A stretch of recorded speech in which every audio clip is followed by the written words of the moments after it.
Hello, in this video I'm going to show you how you can open your Windows 10 command prompt inside a folder in a more easy way. So normally what most people do is just type here cmd and here comes the command prompt, plus enter, and your command prompt is opened. So say you want to open command prompt inside a folder here, let's say stunning. So you need to open command prompt here. So you will copy this path, Control C, and go back to command prompt and type cd, that is change directory, and paste that path and press enter, and you will be inside that folder. So it needs more steps. You can do that in a more easy way. I'm going to show you that. So for say close it, close everything, let's refresh. So what you want is you need to open command prompt inside say stunning.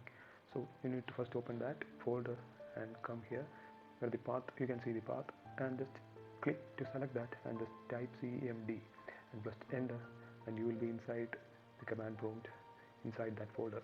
Let's see, no need for that long steps, and you will be inside here.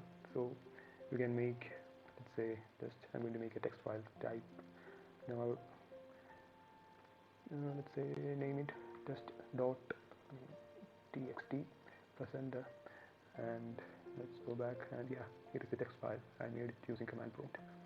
So yeah, that's it. That's I want to show you. Thank you.